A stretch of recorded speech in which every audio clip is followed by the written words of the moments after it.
Welcome back, crypto comrades, to Cryptocurrenx, your one-stop shop for all things crypto, where we try to make sense of this digital Wild West, one Bitcoin block at a time. This week we've got a veritable buffet of crypto chaos, from corporate makeovers that would make a Kardashian blush to regulatory rumblings that could shake the very foundations of the cryptosphere. And of course, no week in crypto would be complete without a healthy dose of wait, they did what? Moments. So buckle up, grab your mining rigs, and let's dive headfirst into the wacky world of crypto. So Ripple, the company behind the XRP cryptocurrency, decided it was time for a change. And no, I'm not talking about finally hiring a decent interior decorator for their offices. They've rebranded to emphasize, and I quote, their unwavering commitment to cross-border payments and stablecoins. Now on the surface, this might seem about as exciting as watching paint dry on a blockchain, but bear with me because this is like your dad deciding to ditch his dad jeans for skinny jeans and joining a CrossFit gym. It's unexpected, slightly uncomfortable, and you're not entirely sure what it means, but you can't look away. Is this a desperate attempt to distance themselves from past regulatory scrutiny? A cunning marketing ploy to attract new investors? Or maybe, just maybe, they've actually found their groove in the vast crypto landscape?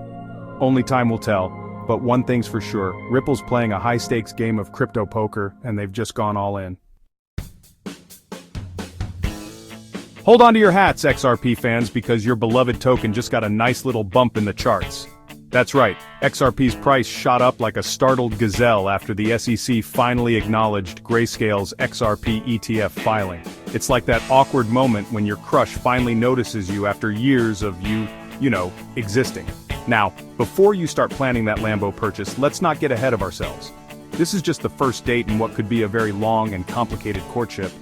The SEC hasn't actually approved the ETF, they've just agreed to, make eye contact with it at the bar.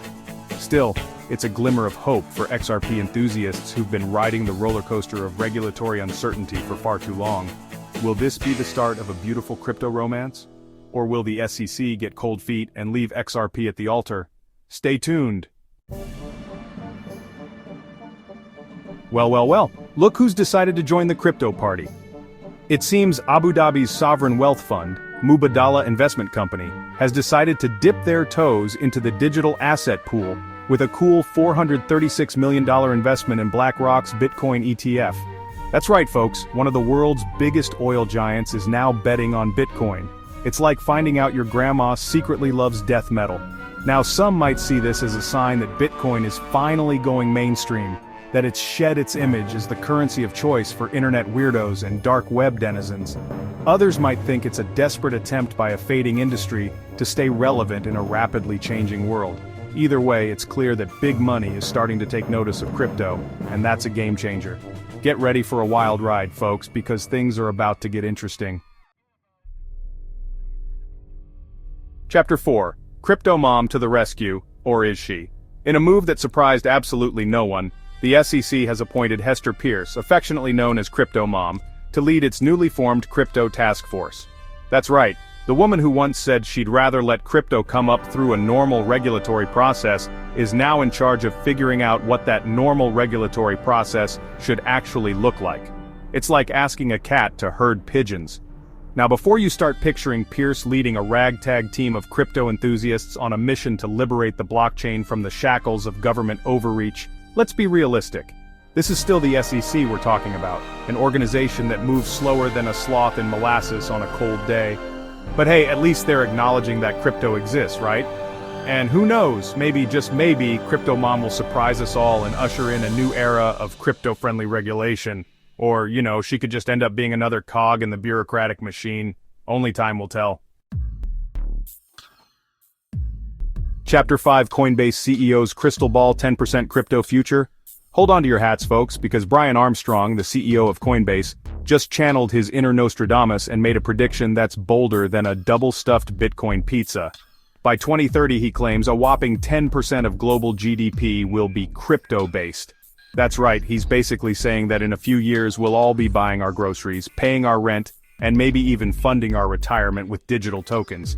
Now, I'm not saying he's wrong, I'm just saying that this is the same guy who probably thought Google Glass was going to be a thing. And remember those self-lacing sneakers from Back to the Future? Yeah, we're still waiting on those too. But hey, stranger things have happened. Maybe Armstrong's right. Maybe crypto will take over the world and we'll all be living in a decentralized utopia where the only banks are the ones we keep our spare Bitcoin in. Or maybe, just maybe, this is just another case of Silicon Valley hype gone wild. Only time will tell. Remember stablecoins, those digital tokens that were supposed to be the boring, reliable cousins of their more volatile crypto counterparts? Well, it seems like even the stablecoins aren't safe from the regulatory roller coaster that is the crypto market.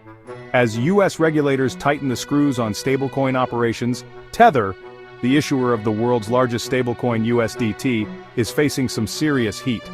We're talking potential forced sales of their Bitcoin reserves, folks. It's like being told you have to sell your prized comic book collection to pay off a parking ticket. Now, Tether has always maintained that their USDT tokens are fully backed by real assets, but there have always been whispers and rumors swirling around their operations. And with regulators breathing down their necks, those whispers are starting to sound a lot like screams. Will Tether weather the storm and emerge stronger than ever? Or will this be the beginning of the end for the stablecoin that promised to bring stability to the Wild West of crypto? Only time will tell, but one thing's for sure. The crypto world is holding its breath.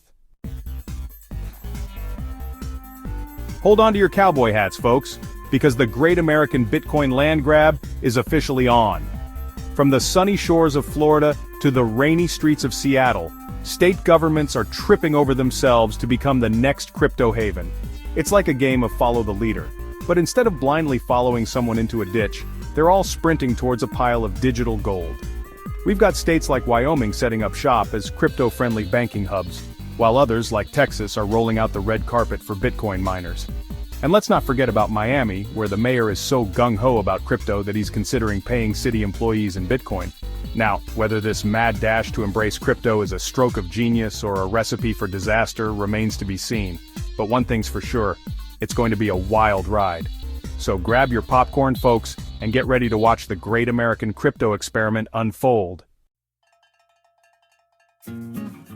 Remember James Howells, the guy who accidentally threw away a hard drive containing 8,000 Bitcoin back in 2013? Of course you do. It's the cautionary tale that keeps every crypto holder up at night. Well, buckle up. This story just took a turn for the even more unbelievable. Howells is back, and this time he's not messing around. He's got a plan, a dream, and a whole lot of garbage to sift through. That's right, folks. Howells is determined to recover his lost Bitcoin fortune.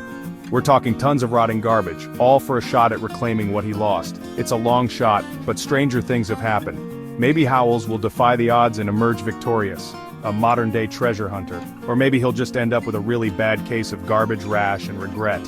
Either way, we'll be watching, morbidly fascinated, as this real-life crypto tragedy unfolds.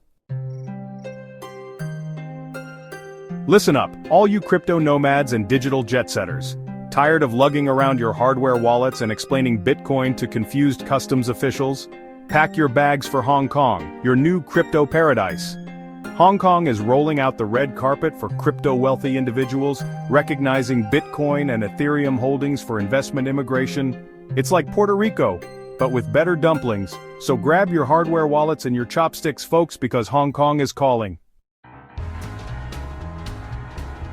Hold on to your monocles, folks. Franklin Templeton, the historic investment firm, is diving into the crypto world. They're bringing their on-chain US government money fund to the Solana blockchain. One of the oldest names in finance meets the new kids on the blockchain block. This could be the start of a beautiful friendship or just a fleeting fling. Time will tell. Remember when spam emails were full of typos and promises of Nigerian riches? Those days are gone. Scammers now use state-of-the-art AI to target your crypto. Deepfakes, voice cloning, and personalized phishing attacks are on the rise. Be skeptical. Do your research and trust your gut. And never share your seed phrase, no matter how convincing the scam. Listen up, Wall Street, because the Empire State is about to drop the regulatory hammer on the crypto Wild West. New York State Senator James Sanders Jr. has introduced a bill to assemble a 17-member cryptocurrency and blockchain study task force. Think of them as the Avengers of blockchain regulation, battling scams and protecting investors. This task force could be a game changer for the crypto industry. New York is serious about crypto, and the rest of the world is watching.